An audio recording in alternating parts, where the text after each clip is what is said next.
Hello दोस्तों, welcome to our channel law bucket. Law bucket में आपका स्वागत है। आज हम लोग एक बहुत ही इम्पोर्टेंट डॉक्ट्रिन देखने जा रहे हैं कॉन्स्टिट्यूशन का। उस डॉक्ट्रिन का नाम है doctrine of pith and substance. एक इम्पॉर्टेंट डॉक्ट्रिन है कॉन्स्टिट्यूशन का जिसका नाम है पिथ एंड सब्सटेंस। ये डॉक्ट्रिन हम लोगों को कब यूज़ में आती है? ये जो डॉक्ट्रिन है लेजिस्लेशन का ट्रू नेचर और कैरेक्टर को जानने में मदद करती है जब पार्लियामेंट और स्टेट लेजिस्लेचर के बीच में अपरेंट कॉन्फ्लिक्ट दिखाई देता हो। मीन्स पार्लियामेंट और स्टेट लेजिस्लेचर के बीच में जब एक कॉन्फ्लिक्ट होता हो तो उस कॉन्फ्लिक्ट को रिजॉल्व करने में ये डॉक्ट्रिन हम लोगों का मदद करती है। और हम लोग जानते हैं कि ये जो डॉक्ट्रिन है ये हमारे आर्टिकल 246 में दिया हुआ है और 7 शेड्यूल में है। पर ये एक्सप्लिसिटली मेंशन नहीं है कि आर्टिकल 246 में इसका जो जिक्र है वहाँ पे नहीं है, कोर्ट के जुडिशियल इंटरप्रिटेशन के थ्रू आया गया है। आइए अब हम लोग देख लेते हैं meaning of pith and substance. यहाँ पे हम लोग को ध्यान करने वाली बात है कि पिथ और सब्सटेंस के बीच में एंड है। पिथ और सब्सटेंस नहीं पढ़ना, हम लोगों को पिथ एंड सब्सटेंस पढ़ना है। पिथ का मीनिंग जो होता है, पिथ का मीनिंग होता है ट्रू नेचर, एसेंस या कोर। और जो सब्सटेंस का मीनिंग होता है रियल सब्जेक्ट मैटर और एक्चुअल कंटेंट। मीन्स हम लोग यहाँ पे कह सकते हैं पिथ और सब्सटेंस जो है वो यहाँ पे किसी भी लॉ का ट्रू नेचर जानने के लिए और उसका रियल सब्जेक्ट मैटर या रियल कंटेंट क्या है इसके ऊपर जो बताता है, जो डॉक्ट्रिन हम लोगों को बताता है वो doctrine of pith and substance. तो कोर्ट इस डॉक्ट्रिन को इलेबोरेट करते समय किसी भी लॉ का लेजिस्लेशन का रियल पर्पस देखती है, ट्रू नेचर देखती है, या फिर उस लॉ को इनेक्ट करने का क्या डोमिनेंट ऑब्जेक्ट है उस चीज़ को देखती है, ना कि उसके इंसिडेंटल मैटर्स को या फिर उसके फॉर्म को, किस तरह का वो फॉर्म में बना हुआ है या फिर उसका क्या इंसिडेंटल इफेक्ट है। उसके इफेक्ट को नहीं देख के उसके रियल पर्पस और ट्रू नेचर और डोमिनेंट ऑब्जेक्ट को देखती है। अगर हम लोग सिंपल वर्ड्स में कहें, अगर लेजिस्लेचर अपने फील्ड में रहते हुए किसी दूसरे सब्जेक्ट मैटर में वो इंसिडेंटली टच अपॉन कर देता है तो भी वो लॉ वैलिड होता है। कि जो सब्जेक्ट मैटर है, जो लेजिस्लेचर है अपने पावर का इस्तेमाल कर रहा है और वो अपने सब्जेक्ट मैटर को अपने सब्जेक्ट में रहते हुए अगर वो कोई लॉ बना रहा है और वो लॉ इंसिडेंटली किसी दूसरे लेजिस्लेचर के सब्जेक्ट मैटर को टच अपॉन कर देता है तो भी वो लॉ वैलिड होगा। ये डॉक्ट्रिन का ये ज़रूरत क्यों पड़ा? हम लोगों को ये डॉक्ट्रिन का ज़रूरत क्यों पड़ा? हम लोग सबसे पहले जानते हैं कि इंडिया एक फेडरल सिस्टम है। फेडरल सिस्टम वो सिस्टम होता है जहाँ पे पावर डिवाइडेड होता है between centre and province. Centre और प्रोविंस के बीच में पावर डिवाइडेड होता है। प्रोविंस का मीन्स यहाँ पे स्टेट भी होता है। और जो लेजिस्लेटिव पावर है सेंटर और प्रोविंस के बीच में डिवाइडेड, और ये हम लोग का बेसिक स्ट्रक्चर में भी दिया हुआ है। तो लेजिस्लेटिव पावर जो होती है means law making power, law making power होता है वो legislative power. Law making power किसके किसके बीच में डिवाइडेड है? वो पार्लियामेंट और स्टेट लेजिस्लेचर के बीच में डिवाइडेड है। ये हम लोग को किस आर्टिकल से पता चलता है? ये हम लोग को आर्टिकल 246 से पता चलता है कि there is division of power. और साथ ही साथ एक रिलेटेड शेड्यूल है जो कि है 7th शेड्यूल। 7 शेड्यूल में 3 लिस्ट हैं। पहला है, सबसे पहला लिस्ट 1, लिस्ट 2 और लिस्ट 3। लिस्ट 1 को हम लोग यूनियन लिस्ट भी कहते हैं और लिस्ट 2 को स्टेट लिस्ट भी कहते हैं और लिस्ट 3 को कंकरेंट लिस्ट भी कहते हैं। लिस्ट 1 में सिर्फ पार्लियामेंट को लॉ बनाने का अधिकार होता है। लिस्ट 2 में जो स्टेट मैटर, स्टेट लेजिस्लेचर को एक्सक्लूसिव जुडिक्शन होता है लॉ बनाने का। और स्टेट और जो लिस्ट 3 है उसमें both parliament as well as state legislature both को लॉ बनाने का अधिकार होता है। दोनों को लॉ बनाने का अधिकार होता है। और क्या होता है कि कुछ बहुत सारे ऐसे सब्जेक्ट होते हैं जो कि इंटरलैप कर जाते हैं, ओवरलैप कर जाते हैं। मीन्स लिस्ट 1 है, लिस्ट 2 है और लिस्ट 3 है। तो ये तीनों वाटर कंपार्टमेंट में नहीं है, वाटर टाइट कंपार्टमेंट, इसके सब्जेक्ट मैटर इस तरह से ओवरलैप कर जा रहे हैं। तो अब जो क्या हो रहा है, जो लॉ यहाँ पे होगा तो ये लॉ स्टेट भी बना सकता है या फिर यूनियन भी बना सकता है और ये एक दूसरे को ओवरलैप कर जाएगा। तो कोर्ट का काम क्या होता है, एक हारमोनियस वे में इसको इंटरप्रेट कर दे ताकि अगर वो इंसिडेंटल इंक्रोच अपॉन कर रहा है दूसरे सब्जेक्ट मैटर के लिस्ट पे तो उसको वैलिड डिक्लेयर किया जाए। क्योंकि कोर्ट टिथ और सब्सटेंस देखती है, उसका मीन्स ट्रू एसेंस देखती है, कोर देखती है, उसके बाद ही उस फैसले पे आती है। ना कि अगर कोई मैटर इंसिडेंटली इंक्रोच अपॉन कर जा रहा है तो उसको नल एंड वॉइड डिक्लेयर नहीं करती है कोर्ट। आइए हम लोग एग्जाम्पल के थ्रू समझते हैं। एग्जाम्पल में सबसे पहला एक जो लॉ है, लॉ इंडस्ट्री से रिलेटेड लॉ बनाने का है पावर इस किसी भी लेजिस्लेचर को। तो वो जो इंडस्ट्री से रिलेटेड लॉ बनेगा तो हो सकता है वो ट्रेड को भी इफ़ेक्ट कर दे, ट्रेड को भी इफ़ेक्ट कर रहा है। या फिर अगर कोई चीज़ किसी को टैक्सेशन में लॉ बनाने का अधिकार है तो हो सकता है वो प्रॉपर्टी को भी इफ़ेक्ट कर सकता है। अगर ये ऐसा नहीं होता, तो जो सिर्फ़ जिसको इंडस्ट्री का लॉ बनाने का है, अगर वो ट्रेड को इफ़ेक्ट कर दे रहा है या फिर जिसको टैक्सेशन में लॉ बनाने का अधिकार है, वो प्रॉपर्टी को इफ़ेक्ट कर दे रहा है या इंसिडेंटली टच अपॉन कर दे रहा है, तो वो लॉ तो इनवैलिड हो जाता। विदाउट इस डॉक्ट्रिन की वजह से अगर डॉक्ट्रिन नहीं रहता, तो अगर कोई भी लॉ किसी दूसरे को इंसिडेंटली टच अपॉन कर देता, तो वो लॉ इनवैलिड हो जाता। इसीलिए कोर्ट ने जो एक डॉक्ट्रिन को डेवलप किया, उस डॉक्ट्रिन का नाम दिया है doctrine of pith and substance. Means the court will examine the true nature and essence of the doctrine. True nature, constitutional basis क्या है? कॉन्स्टिट्यूशनल बेसिस डॉक्ट्रिन का जो है, ये हम लोग का जो बेसिस है आर्टिकल 246 में दिया हुआ है और 7th शेड्यूल में दिया हुआ है। 7th शेड्यूल और 246 आर्टिकल क्या करता है? लेजिस्लेटिव पावर को डिवाइड करता है। किसके बीच में? पार्लियामेंट और स्टेट लेजिस्लेचर के बीच में पावर को डिवाइड करता है। हालाँकि हम लोग जानते हैं कि कॉन्स्टिट्यूशन इसको एक्सप्रेसली मेंशन नहीं कर रहा है, पर इसको जुडिशरी ने इवॉल्व किया है through the case laws. Through case law के थ्रू कोर्ट ने इसको इवॉल्व किया है।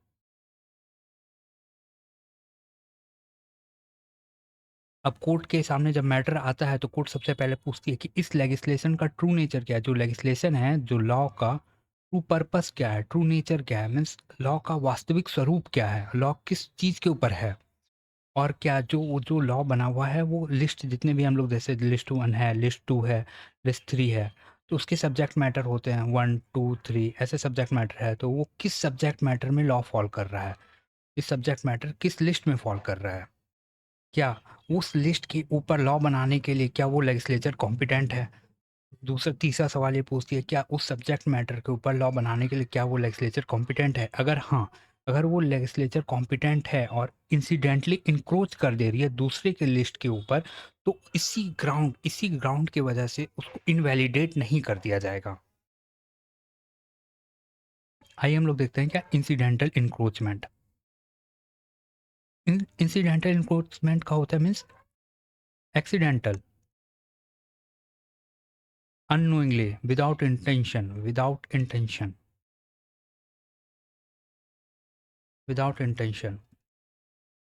मीन्स लेजिस्लेचर का मेन इंटेंशन नहीं है इसके ऊपर लॉ बनाने का। यही इसका कोर है, इस डॉक्ट्रिन का कोर है। हो सकता है जो लेजिस्लेचर लॉ बना रहा है वो इंसिडेंटली दूसरे के मैटर सब्जेक्ट मैटर को टच अपॉन कर दे, वो अपने सब्जेक्ट मैटर के ऊपर लॉ बनाते हुए। जैसे हम लोग जानते हैं कि लिस्ट 1 है, लिस्ट 2 है और लिस्ट 3 है। ये यूनियन लिस्ट है, ये स्टेट लिस्ट है और कॉन्करेंट लिस्ट है। अगर कोई लेजिस्लेचर यहाँ पे इस मैटर के ऊपर लॉ बना रहा है और ये इंसिडेंटली ये दूसरे के मैटर को टच अपॉन कर दे रहा है या इंक्रोच कर ले रहा है इंसिडेंटली, मेन पर्पस नहीं है उसका, तो इस वजह से उसको इनवैलिड नहीं डिक्लेयर कर दिया जाएगा। हम लोग उसका मेन पर्पस देखते हैं, मेन पर्पस ही जो होता है उसको पिथ एंड सब्सटेंस कहते हैं, वो डॉक्ट्रिन को कहते हैं पिथ एंड सब्सटेंस कहते हैं। और देखते हैं क्या इसका मेन पर्पस है। अगर उसको इंक्रोच करने का अगर मेन पर्पस है तो उसको इनवैलिड होगा, अगर मेन पर्पस नहीं है तो वो लॉ अपहेल्ड हो जाता है और वो जो इंसिडेंटल ओवरलैप है वो परमिशिबल हो जाता है। एक एग्जांपल हम लोग और देखते हैं। जो स्टेट लेजिस्लेचर के पास होता है लॉ बनाने का, मार्केट को रेगुलेट करने का, लॉ बनाने का पावर है, और वो जो लॉ है इंसिडेंटली ट्रेड और कॉमर्स को भी अफेक्ट कर देता है। ट्रेड और कॉमर्स हम लोग जानते हैं यूनियन का पार्ट होता है, तो यूनियन के ऊपर भी इफेक्ट कर दे रहा है। तो फिर भी ये लॉ जो है वो वैलिड रहेगा क्योंकि जो मेन पर्पस है, डोमिनेंट पर्पस है, पिथ एंड सब्सटेंस उस लॉ का है, वो मार्केट रेगुलेशन है, ना कि ट्रेड कॉमर्स। इसलिए लॉ ये अपहेल्ड होता है। आइए हम लोग डिफरेंस देख लेते हैं डायरेक्ट इंक्रोचमेंट और इंसिडेंटल इंक्रोचमेंट के बीच में। डायरेक्ट इंक्रोचमेंट क्या होती है? जो लेजिस्लेचर का जो मेन पर्पस है लॉ को लेजिस्लेट करने का, वो उसके सब्जेक्ट मैटर उसके पावर से आउटसाइड है। तो अगर ये डायरेक्टली आपको इंक्रोच कर दे रहा है तो वो इनवैलिड हो जाएगा। अगर इंसिडेंटली इंक्रोच कर रहा है या अनइंटेंशनल है तो वो वैलिड होता है। अगर इंटेंशनल है तो वो इनवैलिड हो जाएगा। इंटेंशनल है तो इनवैलिड हो जाएगा और इंसिडेंटल है तो वो वैलिड हो जाता है। कोर्ट के द्वारा बहुत सारे डॉक्ट्रिन को टेस्ट करने के लिए बहुत सारे टेस्ट का इवॉल्यूशन किया गया है। सबसे पहला देखा जाता है true nature test. True nature test में कोर्ट एग्जामिन करती है कि उस लॉ को बनने का पर्पस क्या है, क्या ऑब्जेक्ट है, या फिर उसका क्या इफेक्ट बनता है उस लॉ का। पहला हम लोग ये टेस्ट है। दूसरा टेस्ट है dominant purpose test. Dominant means होता है कि उस लेगिस्लेशन का डोमिनेंट ऑब्जेक्ट क्या है, मीन्स मेन पर्पस क्या है। अगर मेन पर्पस आइडेंटिफाई हो जाए और जो डोमिनेंट ऑब्जेक्ट है, मीन्स जो मेन ऑब्जेक्ट है लेगिस्लेचर के कॉम्पिटेंस के विद इन फॉल करता है, तो वो लॉ सर्वाइव कर जाएगा। या फिर उसके आउटसाइड फॉल करेगा तो वो इनवैलिड डिक्लेयर कर दिया जाएगा। Incidental encroachment. अगर कोई भी लॉ जो है वो इंसिडेंटली या एंसिलियरी या सब्सटैंशियल रूप से किसी भी मैटर को इंसिडेंटली रूप से इंक्रोच करती है तो वो वैलिड होता है। अगर सब्सटैंशियल रूप में करती है तो वो इनवैलिड होता है। मतलब अननोइंगली, अनइंटेंशनली। अगर वो अनइंटेंशनली करती है तो वो वैलिड होता है। अगर वो इंटेंशनली करती है तो वो वाइड हो जाता है या इनवैलिड हो जाता है। तो अनइंटेंशनल है मीन्स इंसिडेंटल। इंसिडेंटल हो गया, या फिर आपके बात देख लेते हैं वो एंसिलियरी होता है। और ये कहाँ से इवॉल्व हुआ है, तो हम लोग ये जानते हैं कि हम लोग का जो फेडरल सिस्टम है वो कनाडा से भी बहुत ज़्यादा इंस्पायर्ड है। कनाडा के जो फेडरल मॉडल पे है तो इंडिया का जो कॉन्स्टिट्यूशन है उससे बहुत ज़्यादा इंस्पायर्ड है। और ये जो डॉक्ट्रिन है, ये इसमें जो बहुत लीडिंग केस है कुशिंग वर्सेस डुपाई का, इस केस में बेसिकली इवॉल्व किया गया था doctrine of pith and substance को। ये सबसे पुराना केस है इस डॉक्ट्रिन को अप्लाई करने का। इसका आइए हम लोग फैक्ट देख लेते हैं। जो कनाडा की जो पार्लियामेंट है एक लॉ बनाती है बैंक करप्सी और इंसॉल्वेंसी से रिलेटेड। और ये जो लॉ बनाती है वो इंसिडेंटली प्रॉपर्टी राइट्स और सिविल राइट को भी अफेक्ट कर देती है, जो कि प्रोविंशियल जुडिशन के ऊपर फॉल करती है। मीन्स वो स्टेट लेजिस्लेचर का मैटर में फॉल करती है। और वहाँ की पार्लियामेंट बनाती है बैंक करप्सी इंसॉल्वेंसी के ऊपर। और जो है वो इंसिडेंटली ये लॉ प्रॉपर्टी राइट्स और सिविल राइट के ऊपर भी फॉल कर जाती है, जो कि प्रॉपर्टी और सिविल राइट स्टेट लेजिस्लेचर का पावर के जुरिडिक्शन में फॉल करता है। तो क्वेश्चन अराइज होता है, क्या ये जो लॉ बनाया गया है, फेडरल लॉ बनाया गया है, वो इसलिए इनवैलिड कर दिया जाए क्योंकि वो इंसिडेंटली स्टेट लेजिस्लेचर के प्रॉपर्टी और सिविल राइट को इंक्रोच कर रहा है, मीन्स उसके मैटर में इंसिडेंटली फॉल अपॉन कर जा रहा है सब्जेक्ट मैटर में। तो प्रिवी काउंसिल ने इस लॉ को अपहेल्ड किया, मीन्स वैलिड डिक्लेयर कर दिया। कोर्ट ने ये कहा कि अगर कोई लॉ इंसिडेंटली किसी सब्जेक्ट मैटर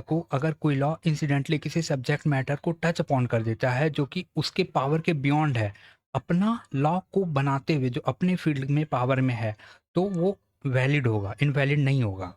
या फिर हम लोग इसको दूसरे शब्दों में कह सकते हैं, अगर लेजिस्लेचर अपने फील्ड में रहते हुए किसी दूसरे सब्जेक्ट मैटर को इंसिडेंटली टच अपॉन कर देता है तो वो लॉ वैलिड होता है। आइए अब हम लोग इंडिया के भी कुछ लीडिंग केस देख लेते हैं। इंडिया का जो लीडिंग केस है उस केस का नाम है Prafulla Kumar Mukherjee versus bank of commerce 1947 का प्रीवी काउंसिल का केस है। मीन्स ये प्रायर इंडिपेंडेंस का केस है।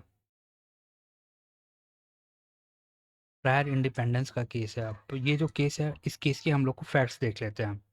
जो बंगाल लेजिस्लेचर है, यानी जो प्रोविंशियल लेजिस्लेचर है,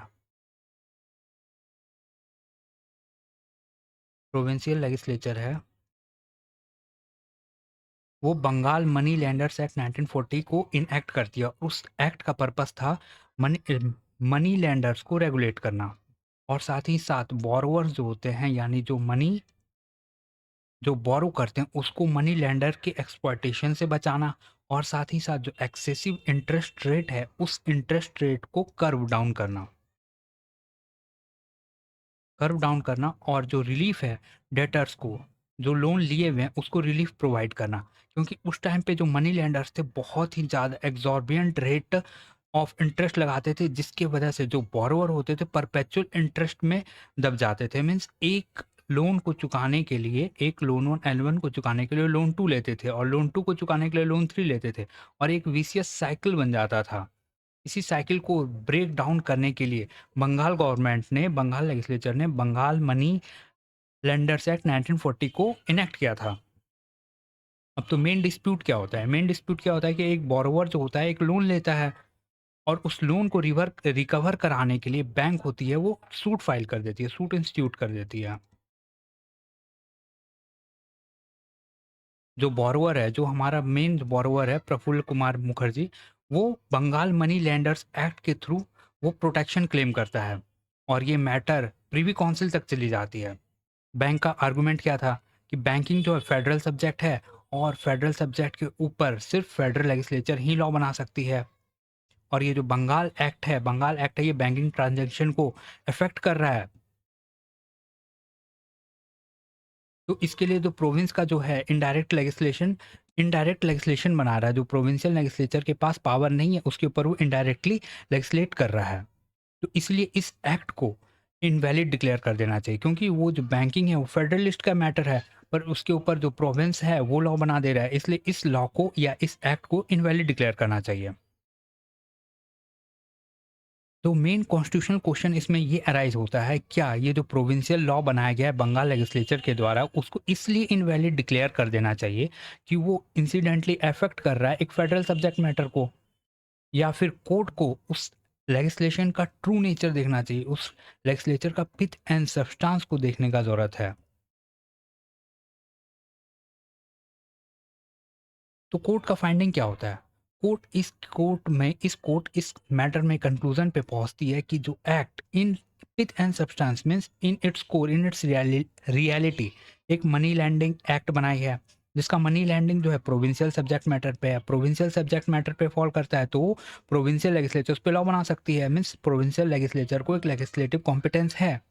बैंकिंग के ऊपर वो क्या कहती है? हाँ, वो कहती है कि कोर्ट इस बात को भी एक्नॉलेज करती है कि ये जो एक्ट है बैंकिंग ट्रांजैक्शन को अफेक्ट कर रहा है, पर वो जो मेन ट्रांजैक्शन जो है मेन इंसिडेंटली अफेक्ट कर रहा है, ना कि डायरेक्टली सब्सटेंशियली इफेक्ट नहीं कर रहा है। सब्सटेंशियली सब्सटेंशियली अफेक्ट नहीं कर रहा है, वो बस इंसिडेंटली अफेक्ट कर रहा है, और जो लेजिस्लेशन है बैंकिंग के बारे में नहीं है, वो मनी लैंडिंग के बारे में है। तो इसलिए इस लॉ को या इस एक्ट को अपहेल्ड कर देती है, क्योंकि उसका जो मेन पर्पस है सब्सटेंशियल इफेक्ट है वो सिर्फ और सिर्फ मनी लैंडिंग से रिलेटेड है, ना कि बैंकिंग से रिलेटेड। और साथ ही साथ एक इम्पॉर्टेंट डॉक्ट्रिन है उसके बारे में भी बताती है। और ये कोर्ट कहती है, प्रिवी काउंसिल ये कहती है कि अगर लेजिस्लेचर अपने फील्ड में रहते हुए किसी दूसरे सब्जेक्ट मैटर को इंसिडेंटली टच अपॉन कर देती है तो वो लॉ वैलिड होगा। और ये जो स्टेटमेंट है ये क्लासिक स्टेटमेंट बन जाता है डॉक्ट्रिन ऑफ पीथ और सब्सटेंस का। और दूसरा केस आइए हम लोग देख लेते हैं, ये भी बहुत इंपॉर्टेंट केस है, state of Bombay versus F N Balsara 1951 का केस है, और ये पोस्ट इंडिपेंडेंस का केस है।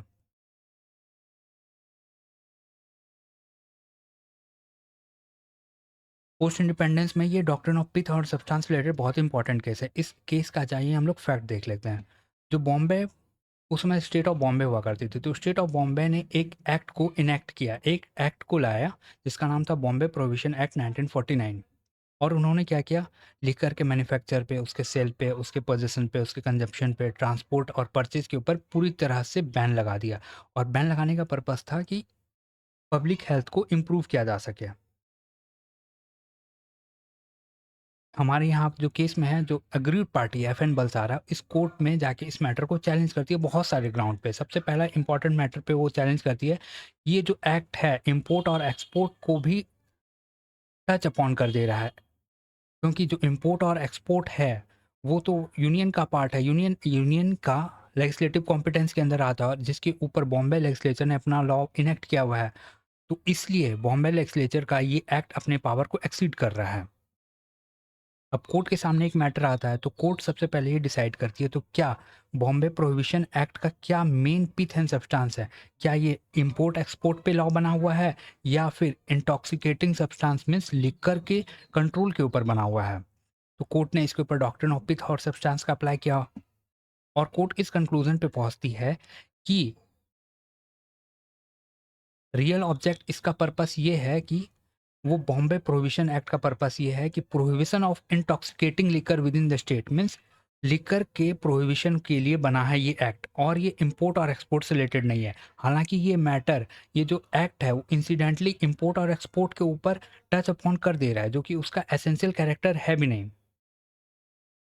फिर भी इसको वो उसका सब्सटेंशियली पार्ट बना हुआ है लिकर को कंट्रोल करने के लिए। और जो इंसिडेंटल पार्ट है और जो इंसिडेंटल या एंसिलरी पार्ट है, वो टच अपॉन कर देता है एक्सपोर्ट और इम्पोर्ट से रिलेटेड। तो इसलिए ये इनडायरेक्टली टच अपॉन कर रहा है। तो ये मैटर को अपहेल्ड कर दिया जाता है कि ये लॉ वैलिड है। और इससे कुछ इंपॉर्टेंट केस होता है जो इंपॉर्टेंट केस है उसमें है as Krishna versus state of Madras. ये भी डॉक्ट्रिन ऑफ प्रीथर्म सब्सटेंस के ऊपर इंपॉर्टेंट केस लॉ है। और दूसरा जो केस है Union of India versus H S डिनल का, यह भी प्रीथर्म सब्सटेंस रिलेटेड बहुत इंपॉर्टेंट केस है। तो इसी के साथ हम लोग का ये जो डॉक्ट्रिन वाला केस है यहीं पे समाप्त होता है।